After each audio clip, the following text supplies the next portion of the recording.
Hi again, everybody. Welcome to Countdown to Kickoff. It's the Week 7 edition here from the WNPV studios. Hard to believe we're already going into the 7th week of the season. As always, joined by my partner, Mike Carey. I'm Kyle Berger. Glad you could join us. And Mike, a big week of football last week, an even bigger one coming up this next week. The big game last week was this Council Rock South Abington game. You were there. Crazy finish. Take us through the Cliff's Notes version of the final minutes. Well, it was really an exciting game, both for the fans and the players, and obviously for Council Rock South, who comes out as a victor. But in the last 4 minutes, Abington's up 35-28, has the ball on about their 35-yard line, is forced to punt, when in effect, if they would have got a first down or a second first down, they would seal the victory. The punt sails over Hensley's head. Rock South recovers it about the 22, takes it in for a score. 35-35 with about 2.5 left, kicks off to Abington. Abington drives the length of the field, goes off right tackle from about the 16-yard line of Council Rock South, gets stopped at the 10, and Coach Sorber thought at that point that he had an extra timeout, kind of implored his team to slow down, and in reality, the clock runs out, forces overtime. Council Rock South goes on defense first, and then holds Abington and scores on the second play.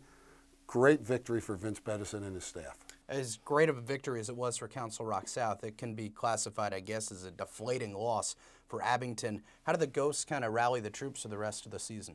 Yeah, you know, Abington just has so much talent, athletically, all over the field, some big playmakers. It's only their first loss of the season. They would have to win out and then beat Pennsbury, I believe, in 3 weeks from now or 2 weeks from now. And they do that, they're going to have a share of the title. And, you know, the big prize is after the league title and the league season, and that's to get in district playoffs. They're in, and they're going to make a lot of noise. Well, Abington, Pennsbury, Neshaminy, Council Rock South, all part of the Suburban One League National Conference. There's been a lot of talk this week on some of the message boards about what league is the best, and you probably have about 4 to choose from if you're going to pick the best, with the National Conference, the Continental Conference from the Suburban One, the Chestmont National, and of course the Central League down in Delaware County. Where do you see things shaping up the rest of the year with these leagues? You know, Kyle, this is something that the fans talk about. I mean, it's rarely talked about by coaches because you got a schedule, you play who you get. And all the leagues are tough, as we said before. You can look back the last 5 or 6 years, and there's been great teams from down in town east with Devlin.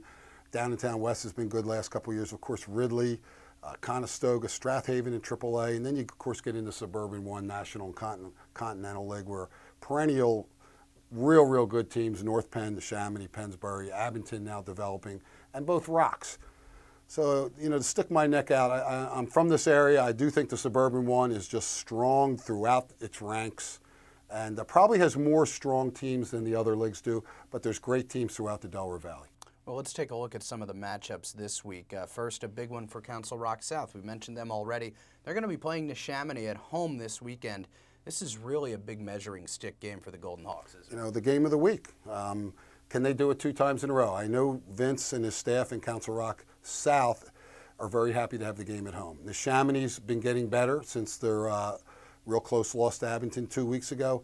So I see a game that I would give the edge to Neshaminy. I think Council Rock South has got to score 28 points or better to win this game, but it wouldn't surprise me. It wouldn't surprise me to see Rock come out on top, but I give a slight edge to Neshaminy. Game of the week in the Continental Conference is the game you and I will be calling Friday night on WNPV, and that is North Penn at Quakertown up at Alumni Stadium. And on paper, this may be a mismatch, but I know the weather's going to probably be a factor in this game. It's supposed to rain all night Friday.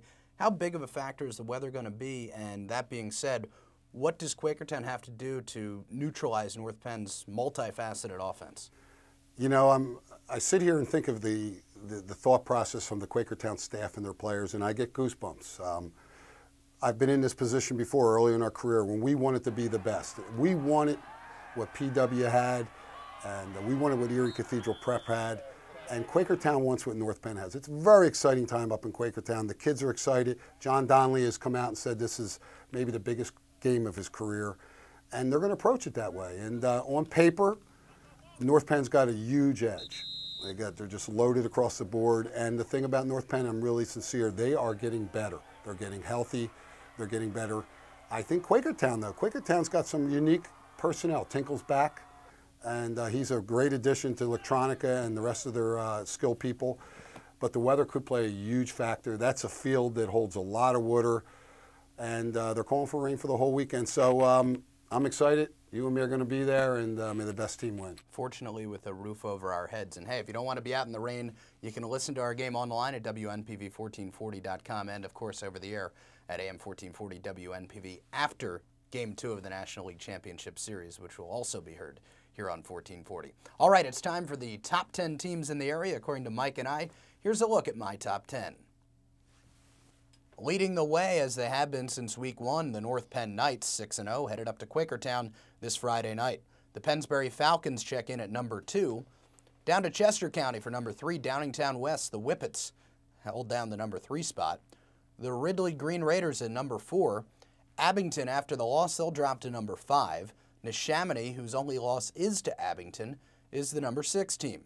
Downingtown East stands at number 7. A new arrival to the top 10 is number 8, Council Rock South. Garnet Valley from the Central League is number 9. And number 10, this week's opponent for North Penn, Quakertown. And my top 10 from District 1 Quad A is as followed. Number 1 again, North Penn. Number 2, right on their heels, Pennsbury. Number 3, moving up for me, is Downingtown West. Number 4, Neshaminy. Number 5, an ever-improving Ridley. Number 6, Abington. Number 7, Downingtown East. Number 8, Council Rock South. Number 9, Quakertown. And number 10, a new addition from this area, Souderton. So those are our top 10s. Mike, real quick, Souderton sneaks into your top 10. They're a completely different team than they were Week 2 and 3. You know, I didn't see them early in the season, and I heard from a bunch of people that they were disappointing. They weren't meshing offensively. Defensively, they were getting gashed. And, of course, we go up to a game against Penn Ridge. They get Coyle and Eric Brown back, and a totally different team. I thought offensively, their offensive line, I told this to Ed Gallagher, looked superb. 2 great running backs, knowing how to run that wing tee. And the most important thing and impressive to me, their defense run by Coach Benefield was changing, running variable fronts, and flying to the football. This is a team that may be one of the better teams or a surprise team in District 1 come playoff time. And they do have that outside chance of making the playoffs. They're undefeated in the league after 3 weeks of league play. Again, our game on the radio and on the internet this week will be North Penn against Quakertown. You can catch it in its entirety on the web, WNPV1440.com, and we will join the game in progress on the radio after Phillies-Dodgers NLCS Game 2 on AM 1440. That'll do it for this edition of Countdown to Kickoff Week 7. For my partner Mike Carey, this is Kyle Berger. We'll see you up at Quakertown on Friday night.